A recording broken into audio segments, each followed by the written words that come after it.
Olá, boa tarde, amigos telespectadores da TV Cultura Litoral. Está começando uma nova edição do Opinião. E nesta terça-feira, dia 29 de julho, nós estamos recebendo, com muito prazer, o advogado Ronaldo Serápicos e o colega jornalista Marco Santana, editor de política do Jornal da Orla. Boa tarde, Ronaldo, é um prazer recebê-lo aqui no Opinião mais uma vez. Boa tarde, Chico Lascala, boa tarde, telespectador do Opinião. Um grande prazer estar de volta aqui, principalmente com a presença do Marco Santana, um grande amigo. Participamos de muitos debates, muitos comentários. Então, foi muito bom estar de volta aqui com o Marco e você, Chico. Muito obrigado, Ronaldo Serápico. Marco Santana, prazer tê-lo aqui mais uma vez. Boa tarde, Chico Lascala, boa tarde especial que nos acompanha aqui na TV Cultura. E um prazer ainda maior participar do programa Opinião com o Ronaldo Serápicos. É um comentarista que sempre qualifica o debate, então você tem que até oferecer um argumento com muita qualidade, até na hora de divergir do Ronaldo do Serápicos. Ele veio com muitos argumentos consistentes que engrandece e qualifica ainda mais o programa. Muito bem. Aí está, Ronaldo, como convém, um bom advogado, viu? Muito bem, senhores.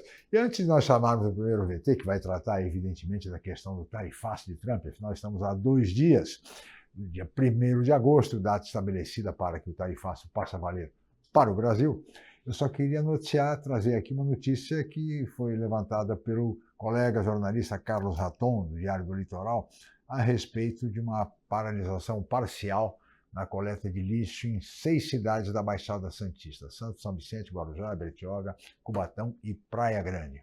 70% do serviço ainda opera, mas 30% foi paralisado em função de uma assembleia dos trabalhadores que fazem reivindicações salariais. Estamos ainda em fase de negociação na Justiça do Trabalho e vamos aguardar agora o posicionamento da empresa Terracom. Era apenas esse registro, viu, Marco? Você que é um repórter muito atilado, que está sempre sabendo das coisas. Eu queria saber, você tinha essa informação já? Ô Chico, é natural essa relação, muitas vezes tensa, entre as empresas e os trabalhadores, né? E na prática, o que acontece é, mais uma vez, esse embate entre o empregador e a categoria, os sindicatos sempre buscando as melhores condições para os seus filiados e seus associados, e a empresa buscando ali o seu equilíbrio financeiro e também o seu lucro, né? E o diferencial é que esses trabalhadores, a atuação deles é um serviço público que afeta diretamente a vida de cada cidadão. E é uma empresa com grande capilaridade aqui na nossa região, ela presta serviço em várias cidades, e a informação que eu chego até o momento é que a qualidade do serviço ainda não foi prejudicada. Sim. Então a gente espera de que a negociação seja feita de uma maneira muito urbana, muito serena, e que os trabalhadores eles sejam contemplados com as suas reivindicações. É um serviço essencial, né, Ronaldo? Sim, como sim. Tal, precisa muito cuidado com a questão da paralisação. A coleta de lixo me lembra o apagão que nós tivemos na época do Fernando Henrique. Você só percebe a importância da energia elétrica quando ela falta. O lixo é a mesma coisa. Você só percebe a importância absoluta, absurda que nós temos na sociedade moderna do serviço de coleta de lixo quando ele paralisa, porque a quantidade de lixo que se produz numa cidade como Santos, por exemplo, é uma coisa inimaginável. A gente não percebe só realmente quando acontece uma coisa dessa. Os estudos mostram que a geração de lixo é de mais ou menos 1 quilo por habitante. Ou seja, você tem 400 toneladas dia. Todo dia. Todo dia, para fazer o recolhimento. Por isso, serviço essencial, que chegue a bom termo a negociação entre os trabalhadores e a empresa. Muito bem, senhores, mas agora o tema é o tarifaço de Donald Trump. Estamos, Ronaldo, há 2 dias do início desse tarifaço para o Brasil, mas nós vamos ver um VT que trata desse tempo, principalmente da negociação. Vamos lá. Durante a cerimônia de inauguração de uma usina de gás natural no estado do Rio de Janeiro, na manhã desta segunda-feira, o presidente Lula fez uma espécie de apelo ao diálogo com os Estados Unidos. Eu espero que o presidente dos Estados Unidos reflita a importância do Brasil e resolva fazer aquilo que no mundo civilizado a gente faz. Tem divergência? Tem. Senta numa mesa, coloca a divergência do lado e vamos tentar resolver. E não de forma abrupta, individual, tomar a decisão de que vai multar taxar o Brasil em 50%. No evento, Lula anunciou a criação de uma comissão para mapear os chamados minerais críticos do Brasil, que entraram na mira dos Estados Unidos. O governo de Donald Trump sinalizou o interesse em explorar terras raras brasileiras. À tarde, em cerimônia no Palácio do Planalto, o presidente regulamentou uma lei para facilitar a exportação de micro a grandes empresas. Sem citar os Estados Unidos, o ministro da Fazenda, Fernando Haddad, afirmou que o Brasil não deve ceder a pressões. As manifestações ocorrem a menos de 4 dias do início do tarifaço anunciado pela Casa Branca sobre produtos brasileiros. O ministro das Relações Exteriores, Mauro Vieira, que está nos Estados Unidos para um evento na sede da ONU em Nova York, aguarda um aval de Washington para negociar pessoalmente a taxação. Uma comitiva de senadores brasileiros também está na capital americana tentando algum tipo de... Muito bem, o Brasil vai tentando essa negociação. Ainda, senhores, há tempo de uma negociação ou vamos passar logo para aplicar a represália, a retaliação, a lei de reciprocidade econômica, Ronaldo Serracos? Olha, Francisco, como o Trump faz as coisas realmente de uma forma diferente, né? Uma forma heterodoxa, uma coisa que a gente nunca viu antes, eu não duvido que seja possível, até o último minuto, uma conversa, uma negociação. Não é uma coisa que você falar é firme, ele vai até o fim, a gente percebe nitidamente que ele joga conforme a necessidade, conforme os interesses. Então, eu acho que ainda é possível. Agora, o problema maior, nós temos 2 grandes problemas nessa história, né? O primeiro é que nós não conseguimos entender ainda quais são os reais objetivos dos Estados Unidos com relação a essas tarifas, em especial do presidente Trump. Porque ele misturou a comunicação, colocando o processo do Bolsonaro como um dos itens. Ele nunca falou, isso para deixar bem claro, ele nunca falou em nenhum momento que tiraria as tarifas se acabasse o processo. Isso foram assessores, aquele Steve Bannon lá que falou. Ele foi nas redes sociais para criticar o processo, chamou de caça às bruxas, falou que o Bolsonaro é boa pessoa, que gosta dele e tal. Então, mas foi simultâneo à apresentação das tarifas, então deu aquela sensação de que uma coisa teria a ver com a outra. Agora, do ponto de vista econômico, é muito frágil a sustentação, o Brasil não tem superávit de exportação com os Estados Unidos, os nossos produtos não prejudicam a indústria dele lá, como acontece com China e outros países onde você tem a mão de obra muito mais barata e produtos norte-americanos estão sendo fabricados lá, como é o caso dos telefones celulares, dos equipamentos de alta tecnologia, dos chips. Então o Brasil não tem nada disso, nós exportamos aço, que para eles é bom, exportamos carne, suco de laranja, produtos que eles não têm condição, que nós não temos uma mão de obra mais barata, não temos uma vantagem competitiva, quer dizer, não há nenhum descumprimento do Brasil da lealdade comercial. Então a gente não entende ainda exatamente o que está acontecendo. Agora, outros países já conseguiram fazer acordos, a União Europeia fechou um acordo que não foi grandes coisas, não foi bom para eles, mas resolveu a crise. A Ásia também, a maior parte dos países está resolvendo, então eu acredito que sim. Com relação à possibilidade de não haver acordo, Francisco, a reciprocidade ao tarifaço, ela não resolve o problema, né? Precisamos deixar claro isso. A reciprocidade é uma forma de repúdio, ela não resolve nada, porque a nossa balança comercial hoje ela depende de produtos norte-americanos para equilíbrio da inflação. Com certeza, o produto norte-americano mais caro aqui, caso de trigo, por exemplo, vai gerar inflação. O que nós precisamos urgentemente, no caso de não haver um entendimento, é procurar outros mercados para os nossos produtos. Essa que vai ser a saída. Esse é um processo demorado, né? Marco, como é que você vê? Há tempo a negociar ou vamos aplicar a lei de reciprocidade? Pois é, Chico, Ronaldo, que nos acompanha, acionar a reciprocidade é apertar o botão do jogo do perde-perde, porque ambos os países vão acabar tendo prejuízo. Mas antes de falar com relação à questão da tarifa, da reciprocidade, se o Trump recua ou não, eu queria fazer uma pequena observação com relação ao comportamento do presidente Lula, que ele dividiu a sua agenda em duas tarefas principais. Primeiro, de se comportar como presidente da República, tomando as medidas que ele acha as mais adequadas para superar essa crise, e outro, ele já colocou a camisa de candidato em 2026. Sim. Né? E a boa parte do discurso que ele faz é para o público interno. Embora o discurso dele tenha uma repercussão internacional, porque afinal é o presidente da República que está falando, o presidente do Brasil que está se expressando, ainda assim, o grande objetivo dele é falar para o público interno. E então, ele já faz essa contraposição a uma candidatura mais conservadora, que tenha ou não alguém com o sobrenome Bolsonaro na chapa, mas ainda assim ele faz um confronto à família Bolsonaro, Jair Bolsonaro em modo especial, né? Ainda, até lembrando de que, olha, falou tanto que era a pátria em primeiro lugar, mas a minha família antes da pátria e os Estados Unidos depois. Aí depois vem o Brasil, né?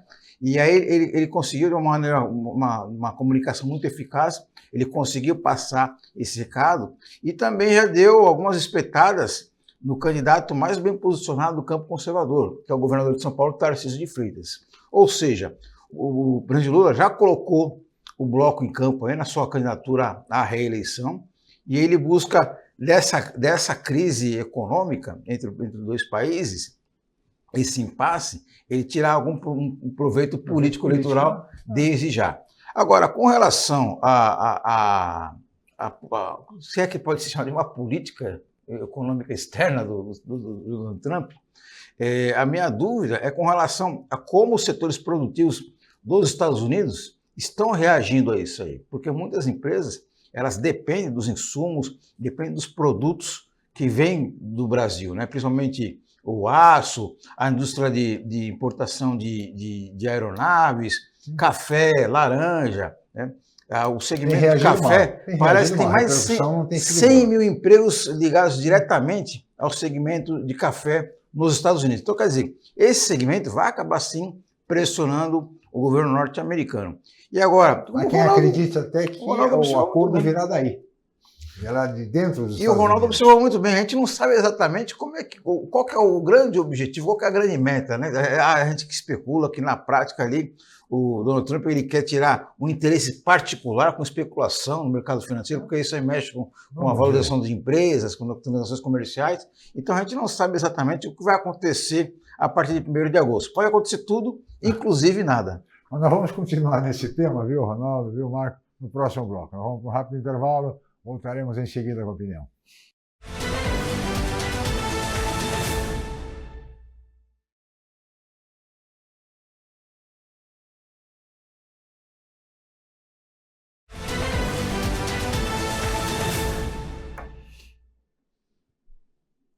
Muito bem, de volta com a opinião, que recebe hoje com muito prazer Ronaldo Serápicos, advogado, e o colega jornalista Marco Santana, editor de política do Jornal da Ordem. Vamos continuar no tema tarifaço.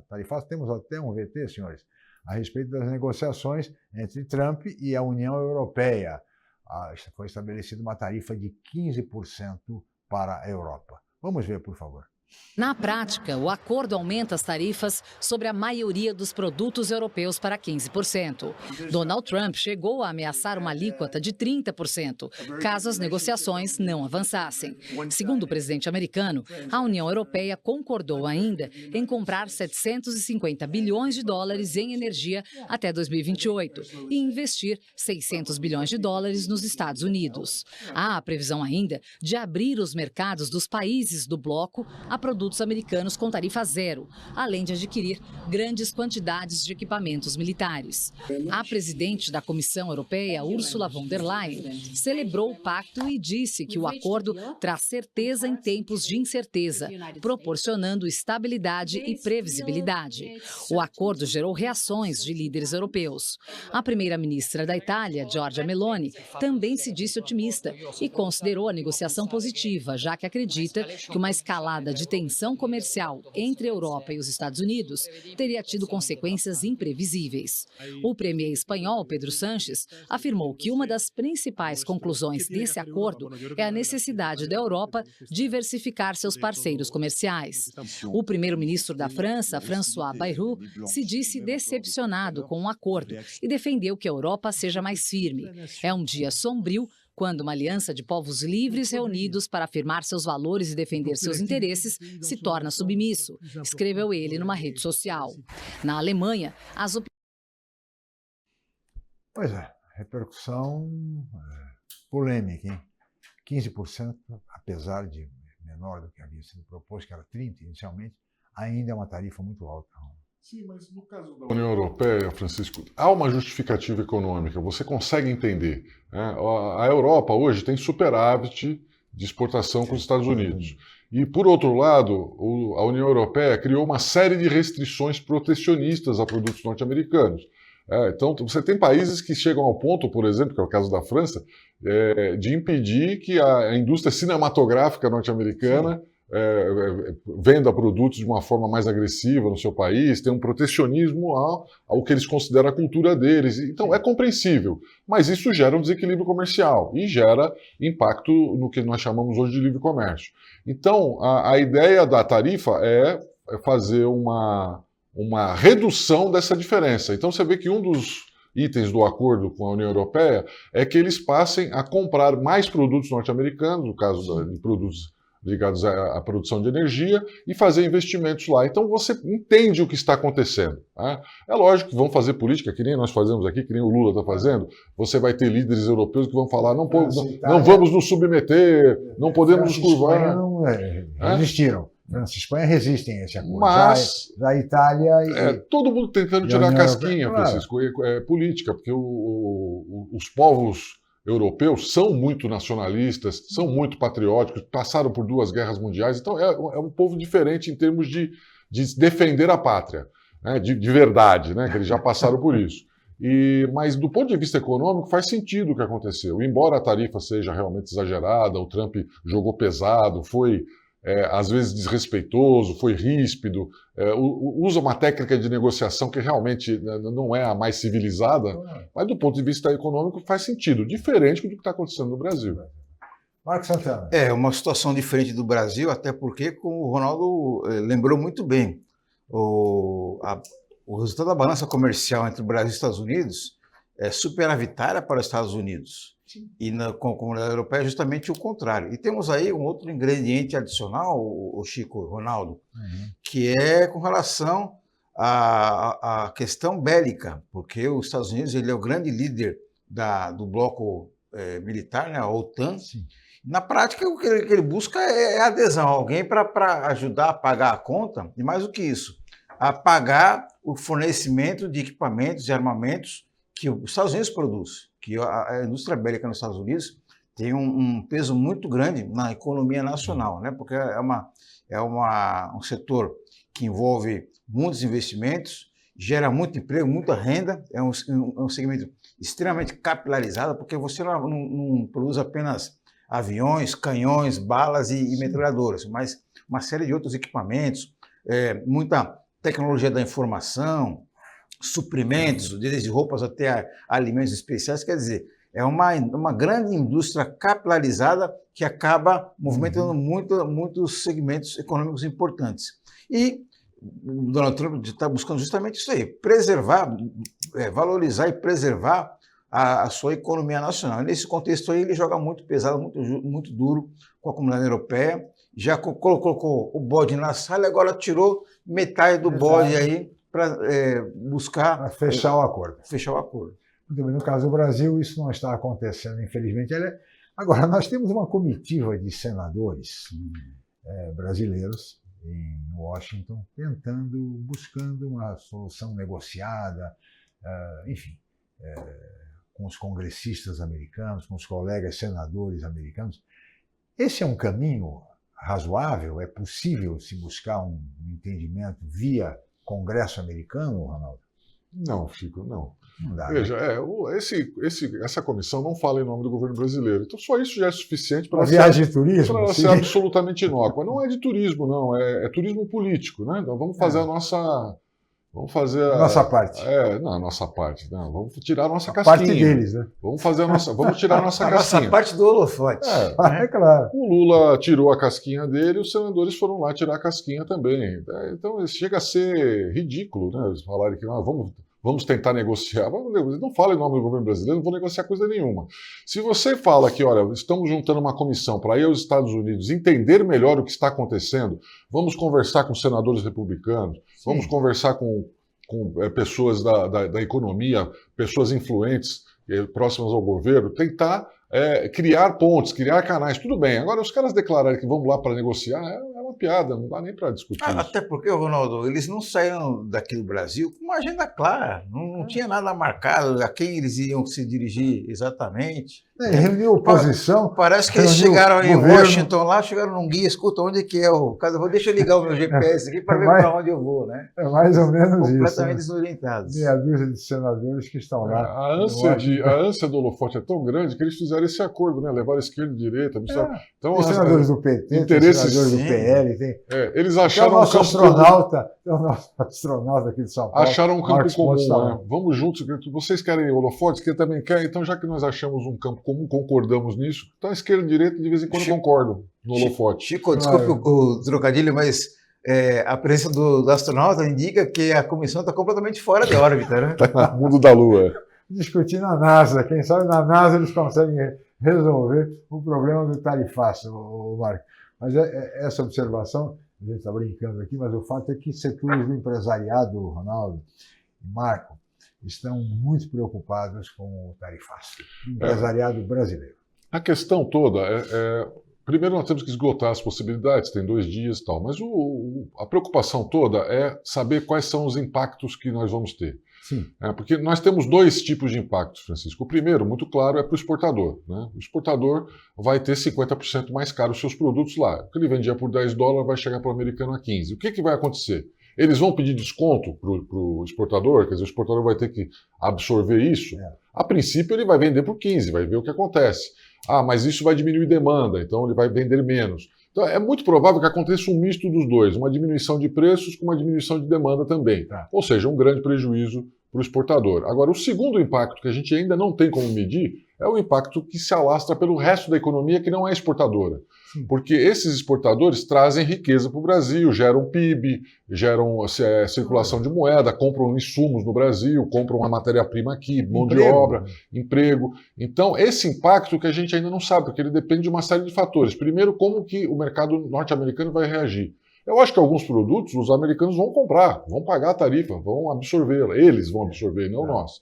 Mas em outros casos eles vão simplesmente cortar o fornecedor. Troca, carne vamos comprar da Austrália, leite vamos comprar de outro lugar, ovos vamos procurar a Ásia, sei lá. Então, esse impacto no PIB que a gente ainda não tem certeza, então o investidor está certo em se preocupar, mas ficar inventando cenários que ainda não existem acabam criando uma expectativa, por exemplo, de queda de bolsa, aumento de juros, aumento de inflação, que ainda não temos como medir. E a questão do desemprego, Marco, é outra preocupação dos setores aqui do empresariado nacional. Chico, toda dificuldade gera uma oportunidade também, né? Ou uma tentativa de você superá-la. Nesse contexto, é fundamental que o empresariado brasileiro já busque alternativas para poder, outros mercados, para poder escoar esses produtos. Não é uma tarefa nada fácil, porque Estados Unidos, por exemplo, a gente citou no começo do programa, no caso da laranja e do café, basicamente o único cliente do produto brasileiro são os Estados Unidos, né? Do café e laranja. Então é fundamental que os empresários eles busquem novos mercados. Olhem um pouco mais para o Oriente, principalmente a China, que é um país bilionário em termos populacionais, literalmente, e então um mercado consumidor muito grande. E é aquela história, né? Dinheiro não aceita desaforo, né? Então o empresariado ele tem que buscar as melhores oportunidades de negócios, não ter preconceito de para qual país vai vender, porque na prática, em que pese dizer que a China seria um país comunista, é uma economia de mercado, tem um mercado consumidor muito grande, em quantidade e qualidade também, né? Você sabe muito bem, Chico, que eu estive na China em novembro do ano passado e eu fiquei muito surpreso com o que eu encontrei lá. Porque uma coisa é você ver pela televisão, alguém comentar, e outra coisa é você presenciar o dinamismo dos centros urbanos da China, né? Então você vê ali as pessoas andando pelas ruas, um consumo altamente qualificado, grandes grifes, muitas pessoas consumindo, né? Então você percebe que ali é um mercado consumidor em potencial muito grande. E nós temos o mercado interno também, né, Marcos? Porque a gente despreza isso. Você sabe, o norte-americano consome muito mais suco de laranja do que o brasileiro. Sim. Por quê? Porque eles têm renda, eles conseguem comprar suco de laranja. O brasileiro não tem dinheiro para comprar o suco de laranja.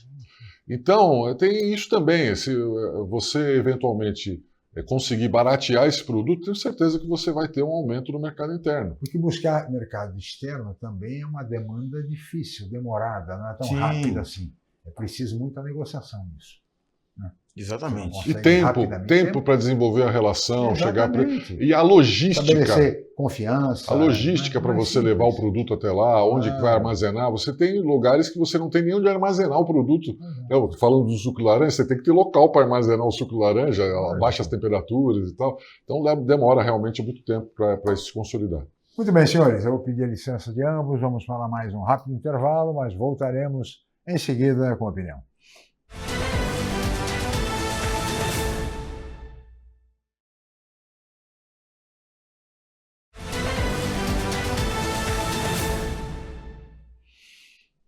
Muito bem, estamos de volta com a opinião desta terça-feira, 29 de julho, e hoje recebendo com muito prazer o advogado Ronaldo Serapicos e o colega jornalista Marco Santana, editor de política do Jornal da Hora. No bloco anterior, senhores, falamos sobre os desdobramentos e impactos econômicos do tarifaço Trump. Mas também tem desdobramentos político-eleitorais, toda essa questão, né, Marco? E nesse sentido, o que se discute muito já, estamos há um ano da eleição, o próprio Marco, no primeiro bloco, fez referências ao que o presidente Lula está conseguindo, saiu das cordas com esse processo todo, voltou para o combate e hoje, até de alguma forma, se prevalece dessa situação para aumentar a sua popularidade e, evidentemente, as suas chances de reeleição no ano que vem. Por outro lado, a direita me parece que foi apanhada aí meio que de surpresa com essa história, e vive hoje uma situação muito fácil, muito cômoda. A crise, de certa forma, se instala na direita, aliás, entre o próprio governador Tarcísio Gomes de Freitas com o clã Bolsonaro, andam trocando farpas, enfim. Diante deste cenário, meu caro Marco, meu caro Ronaldo, quem é que pode se apresentar hoje como candidato da direita? Tem vários pré-candidatos, né? Mas para valer, quem é que vocês acreditam que pode vir a ser o candidato da direita, Ronaldo? Eu começo. Olha, a direita não foi pega de surpresa. A direita esperava alguma reação do presidente Trump, não sabiam que seriam tarifas e tal, mas na verdade o que aconteceu foi um grande erro estratégico. E quando o Trump anunciou as tarifas, eles comemoraram. O Tarcísio botou o chapeuzinho do Trump, quer dizer, o sujeito está espremendo o Brasil, está alfinetando a nossa soberania e o sujeito está dizendo... Prejudicando a indústria paulista, o agronegócio paulista. E ele bota o bonezinho e tal. Foi uma estupidez, foi uma burrice. Eles não perceberam a besteira que estavam fazendo. Quando perceberam, tentaram correr e tal, já era um pouco tarde. Então foi isso que aconteceu. E o Lula, ao contrário, o Lula surfou na onda, caiu no colo desse, sim, se surpreendeu. Porque quando ele falou, não vou fazer, porque não consigo fazer, porque não dá para fazer, e as pessoas aplaudiram, você está defendendo o Brasil. Ele percebeu também, e isso, inclusive, isso atrapalha... da soberania, da unidade nacional. Isso atrapalha a negociação. Só que esse fato, por incrível que pareça, pela proximidade com as eleições e tudo mais, ele vai ser determinante na escolha dos candidatos. Porque depende do resultado do desfecho. Se o Brasil conseguir um desfecho um pouco melhor, o Lula sai muito fortalecido. Claro. Se a economia brasileira sair muito prejudicada, até porque a economia é um dos pilares de popularidade, o Lula teve a popularidade no primeiro mandato porque a economia foi bem.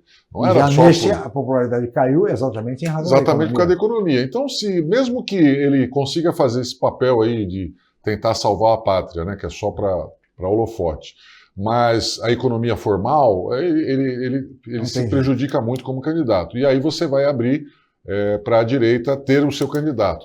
É evidente que você tem três atuais governadores, que pretendem ser que têm o mesmo perfil. Tarcísio, o Zema, o Ratinho, tem o mesmo perfil, tem mais ou menos governos bem aprovados. Pré-candidatos temos dois, Caiado e Zema. Mas eu acho que com força eleitoral são esses três.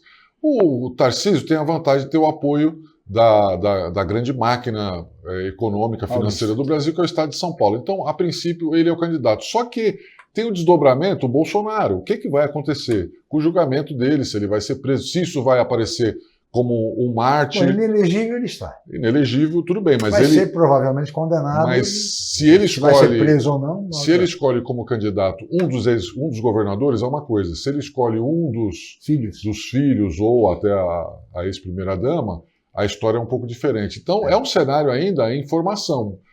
Mas a gente sabe que é isso aí. Ou vai ser um governador de direita ou será alguém do plano. Agora, no caso da esquerda, a dúvida era se era o Lula ou não. E agora parece que ficou claro. O Marco lembrou bem no último bloco. E o Lula, pela primeira vez, na minha opinião, falou como candidato a 2026. Sem dúvida nenhuma. Marco Santana, quem é que vai ser o candidato da direita? Alguém do clã Bolsonaro ou algum governador? Você sabe que política é como nuvem no céu, né? Cada hora que você olha está de uma maneira. Então, o céu está limpo, isso. Ou então está aquelas nuvens carregadas, que pode abrir de uma hora para outra. Mas uma coisa que eu acredito que é certa, em que pese a situação muito delicada que ele está pessoalmente, a palavra do Jair Bolsonaro ainda vai ser importante no processo eleitoral. Porque, em que pese as acusações, a condenação por perda dos direitos políticos, uma série de outras que vão vir pela frente, ainda assim ele consegue manter na prática um público cativo muito grande de eleitorado, né? Que então, para onde o Bolsonaro vai indicar, ele também vai ter um fator importante. Tanto é que isso aí motiva o governador Tarcísio de Freitas a dar essas rateadas, essas escorregadas para o meio do caminho, né? Sim. Ele não quer desagradar o clã Bolsonaro, não quer desagradar o ex-presidente, por isso que ele, no primeiro momento, ele deu essa grande vacilada, colocou para o Morazinho, né? E assim por diante, né? Tentou colocar os pés, duas canoas extintas e acabou com o traseiro na água, né? Mas você acha que não seria mais fácil para o governador Tarcísio tentar a reeleição?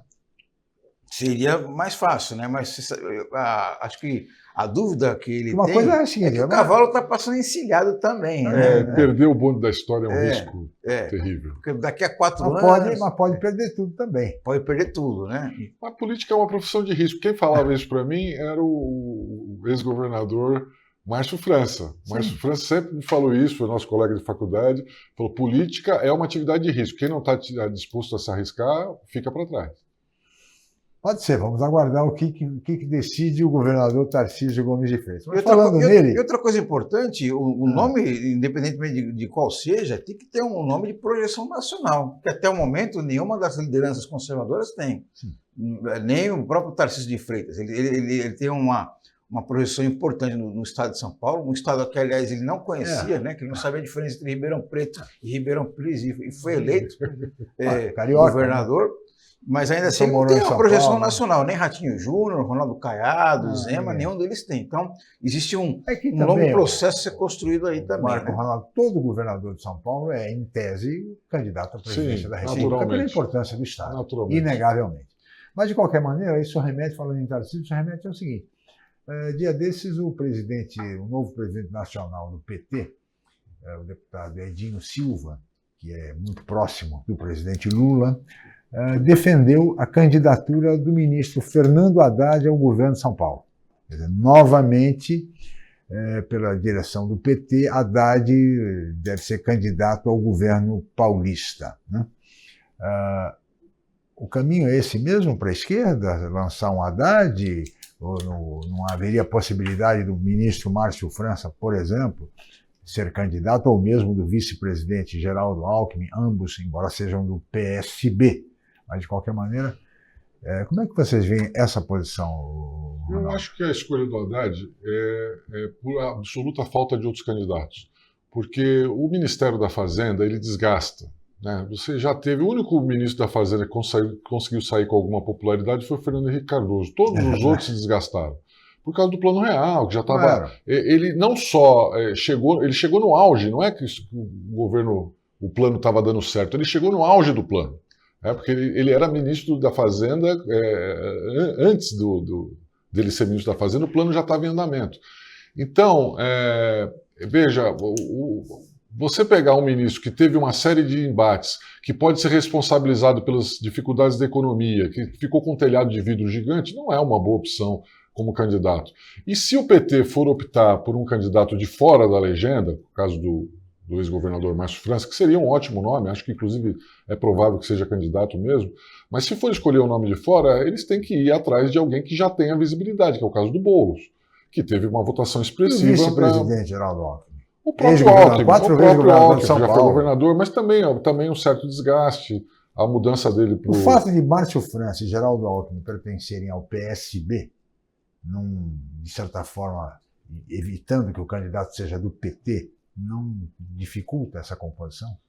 Eu acho que é um fator importante, porque o PT, historicamente, ele não admite que não seja o protagonista. Na verdade, se você parar pensando na história do PT, ele não é muito afeito a coligações, ele quer adesões na prática, né? Ele quer que as pessoas, os outros partidos venham a fazer parte do seu projeto político, ele como protagonista, né?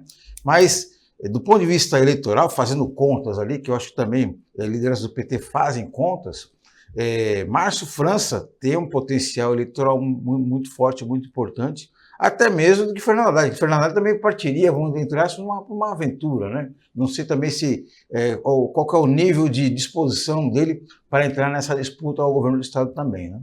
É que quando o Edinho Silva, que é muito próximo do presidente Lula, o presidente Lula, inclusive, o apoiou na disputa interna do PT, defende a candidatura de Haddad em São Paulo, é sinal de que o presidente Lula concorda com isso. Ele não iria nunca defender a candidatura sem a concordância do presidente Lula. E o Márcio França, ele já tem um histórico de ter sido passado para trás pelo PT. Né? Quando ele foi candidato a senador, o PT não se empenhou, a governador, o PT não se empenhou, até prefeito de São Paulo também não se empenhou. O PT é aquilo que o Marcos falou, o PT quer candidatura a reboque. Então, esses partidos passaram na época da sua formação... Mas não foi com o Boulos, não foi assim. Então, mas o Boulos é uma indicação pessoal, um dedo pessoal do presidente Lula. O Boulos não seria candidato, nem teria o apoio que teve se o Lula não falasse, ele é o meu candidato. Sim, claro. Ele gosta do Boulos, ele se identificou, acha que é uma boa liderança e obrigou praticamente o PT a apoiá-lo. E aí ele mostrou viabilidade política, o PT teve que ir junto, mas não é tradição do partido e eu vejo isso, que o Haddad é a absoluta falta de uma outra possibilidade, porque eles não estão cogitando essa possibilidade. Como eu falei, eles já prejudicaram o Márcio em outras situações, o Márcio França, onde ele teria mais possibilidades de ter sucesso, ele passou raspando para prefeito, passou raspando para senador, então falta esse empenho. O PT realmente não gosta de apoiar candidaturas que não sejam especificamente suas. E também tem o seguinte, né, Ronaldo e Marco, com a defesa do Haddad pelo Edinho Silva, isso significa que na hipótese remota do presidente Lula não ser candidato, abre-se espaço para outro candidato que não Fernando Haddad à presidência da República. Sim, e aí, há que dentro do próprio PT, há o trabalho no sentido de que o ministro-chefe da Casa Civil, Rui Costa, seja candidato à presidência da República, na hipótese de o presidente Lula não poder disputar. Aliás, o presidente Lula tem dito reiteradas vezes que se tiver saúde, serei candidato. Se estiver disposto, como estou hoje, serei candidato. Enfim, fazendo esse tipo de vinculação que não é muito usual, não é muito comum em um candidato à presidência da República. Nós vamos, senhores, para um rápido intervalo, voltaremos em seguida para o último bloco da opinião.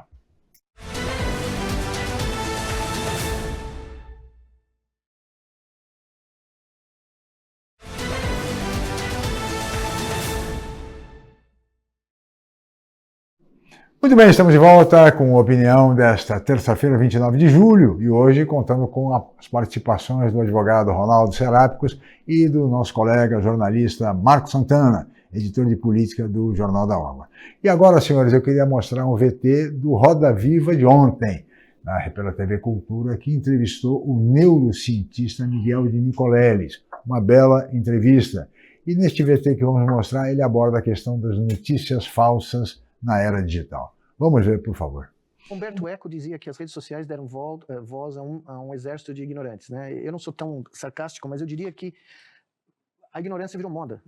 De certa maneira, quando eu estava crescendo aqui no Brasil, mesmo num período super difícil, né, no meio da ditadura, você estudar, ou você ler, ou você querer ir para a universidade, ou você querer, né, almejar uma utopia, né, não que você soubesse o que ia acontecer, porque ninguém sabe, mas isso era tudo louvável. E era um troço que fazia parte da nossa cultura. E essa cultura, ela foi, eu não diria que ela foi destruída, mas ela foi pulverizada, né? Porque é muito mais rápido você ter o reconhecimento falando bobagem. É muito mais rápido. Mas tem um né? projeto deliberado de destruição da imprensa, da ciência, de tudo aquilo que gera questionamento. Não, eu acho que... eu não tenho as provas, mas tem gente que alega que parte da ideologia por trás das redes sociais é exatamente isso.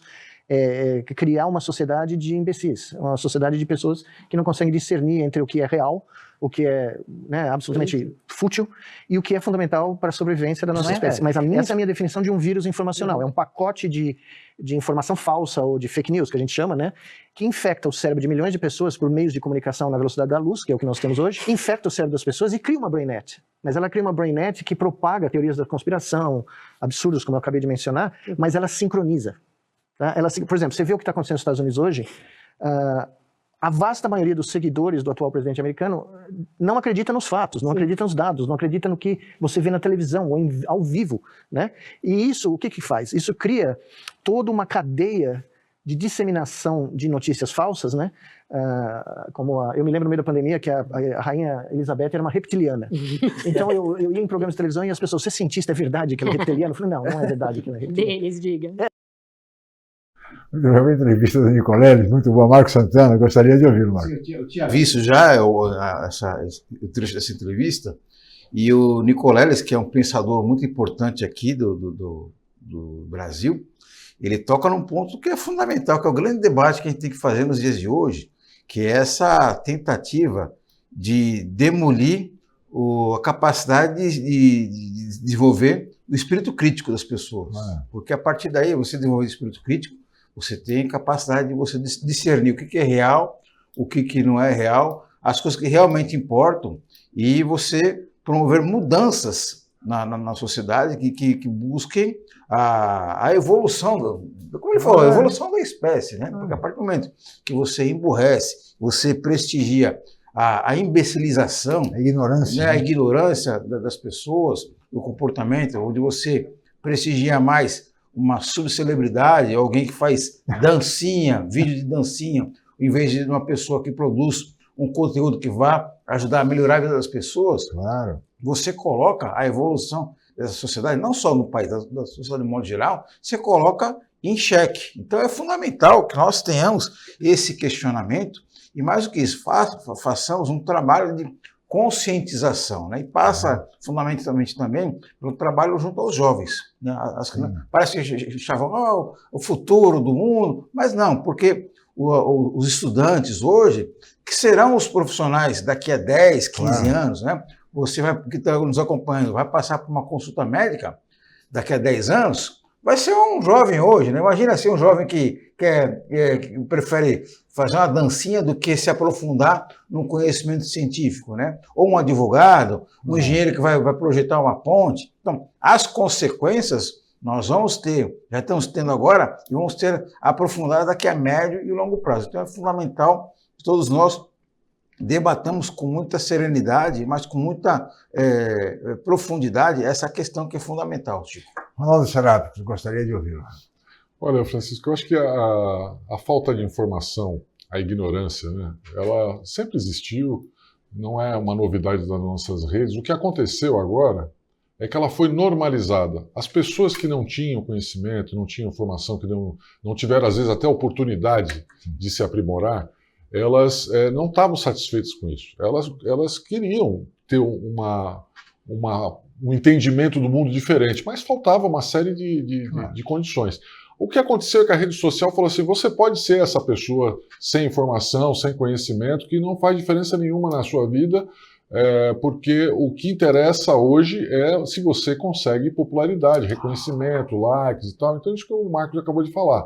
Hoje, o sonho das pessoas é diferente dos anos 90, dos anos 80, dos jovens. Nessa época, você tinha as pessoas que se destacaram, Steve Jobs, Bill Gates, que viraram bilionários, começando numa garagem, e se desenvolveram através do conhecimento. Então você fala, bom, se eu for um empreendedor, se eu conseguir agregar valor às minhas ideias, se eu entender melhor o mundo, se eu for atrás de conhecimento, eu posso chegar lá. Esse era o grande sonho das pessoas até o final dos anos 90. Até a época do Zuckerberg, que é mais recente, né, já em 2000, também é a mesma coisa, né? Tem até o livro dele, Bilionário por Acaso, de acaso não teve nada. Ele teve uma grande ideia e soube aprimorar essa ideia. Esse era o foco. E, curiosamente, o Zuckerberg, que foi que abriu as portas para as redes sociais, talvez não tenha percebido que ele tinha criado essa possibilidade de você difundir a informação vazia, de você difundir que o sucesso não está ligado ao conhecimento, está ligado à popularidade, ou seja, a tal da dancinha, a coisa bizarra que você faz e que te faz virar uma celebridade. O conhecimento deixou de ter importância. Eu acho que a solução a longo prazo é o conhecimento voltar a ter importância. As pessoas que detêm o conhecimento têm que parar de reclamar da dancinha e começar a valorizar as pessoas que fazem dessa forma, porque não é o que está acontecendo. Nós continuamos aplaudindo aquelas pessoas que, de uma certa forma, trocaram conhecimento por dinheiro. O dinheiro voltou a ser a forma como nós medimos as pessoas. A subcelebridade, como bem disse o Marco, eu acho que sem educação, mais do que nunca, educação, viu, Marco, é a questão básica, fundamental. E o Ronaldo tocou num ponto fundamental quando ele fala sobre esse distanciamento da comunidade científica, das pessoas que produzem e detêm o conhecimento, do resto, da planície, né? Porque muitas vezes a comunidade científica, o pessoal do meio acadêmico, se encastela numa torre de marfim e olha com desprezo simplesmente as pessoas ignorantes no sentido pleno da palavra, né? Que ignoram a realidade, em vez de oferecer a mão, de construir pontes, de elaborar projetos de democratização do conhecimento, da informação, e eu fico apenas lamentando a situação, quando na prática devia ter uma atitude mais proativa de construir pontes e democratizar esse conhecimento, né? Não, acho perfeito, achei perfeito, porque é assim, olha, eu tenho conhecimento, você não tem, eu sou melhor que você. Aí agora o cara falou assim, eu tenho mais dinheiro, mais popularidade que você, então eu tô... Então acho que é a vingança da pessoa que não teve essa oportunidade. E realmente, nós temos que sair dos castelos. Você vai na internet e vê um monte de informação falsa. Mas quais são as fontes confiáveis de informação verdadeira? Você não vê um grande cientista tentando divulgar a sua informação, ele publica lá naqueles anuários científicos que ninguém lê, que só eles leem e tal. O conhecimento não se difunde, não chega no nível das pessoas. Então, é tão difícil você obter um conhecimento especializado que eu prefiro buscar outro caminho. E o caminho, meu caro, é a educação. Sem educação, Agora, nós nem falamos aqui, viu, que não deve nem ser considerada prioridade. Todo candidato, todo político diz assim, a educação é minha prioridade, a educação, saúde, aquele discurso vazio, que não leva a coisa nenhuma, né? A educação tem que ser a razão de ser de um governo, de todos os governos, municipais, estaduais e o governo federal. Se não for assim, nós não chegaremos a lugar nenhum. Darcy Ribeiro dizia, feliz do povo, feliz da nação, que o povo sabe ler, escrever e contar. No sentido das 4 operações matemáticas. Só para escrever e entender o que está lendo e o que foi escrito. Agora, só para deixar claro isso, Francisco, nós não estamos falando da mentira deliberada. Nós estamos falando do conhecimento da pessoa comum que eventualmente divulga uma informação falsa porque acredita nela. Sim. Nós temos um outro problema que é separado desse, que são as pessoas que usam as redes sociais deliberadamente, o político, a má-fé, para criar uma outra realidade, a realidade paralela, né? Então, esse é um outro mal, que é um crime à humanidade, mas é uma outra situação. Estamos falando do cidadão comum que preferiu se utilizar da falta de conhecimento, se informar pela subcelebridade, decidiu usar a falta de conhecimento como uma coisa normal. Agora, nós temos um outro risco muito grave, que são as pessoas que deliberadamente utilizam a desinformação em interesse próprio. Muito bem, Marco. Temos um minutinho aí para encerrar, Marco. Então, é fundamental que esse debate ele seja um debate permanente, Chico, né? E como o Ronaldo falou muito bem, as pessoas elas muitas vezes elas têm as melhores intenções do mundo, mas como eu dizia o ditado, né? Do inferno, né? De boas intenções, o inferno está cheio. Então, a pessoa é preciso capacitar as pessoas para buscar as melhores fontes de informação para ela enriquecer o seu conteúdo pessoal e também as pessoas com quem ela convive. Qualificação, né? Exatamente. Qualificação profissional, qualificação das pessoas, da educação, sobretudo dos professores.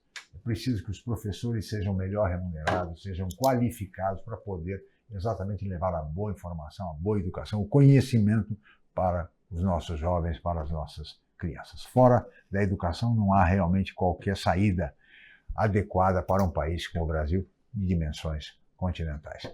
Senhores, olha, nós teríamos muito mais a conversar, mas temos limitações de tempo, viu, Ronaldo? Muito obrigado, Ronaldo Serápicos, pela participação. O tempo voa, realmente, quando a gente está bem acompanhado, principalmente do telespectador do Opinião, Francisco Lascala, Marcos Santana, então foi um prazer. Muito obrigado, Ronaldo Serápicos. Marcos Santana, um abraço, meu caro, muito obrigado pela sua participação mais uma vez aqui no Opinião. Um abraço, eu que agradeço o privilégio de participar do programa. O programa já se consolidou no horário aqui e estou sempre à disposição, Chico.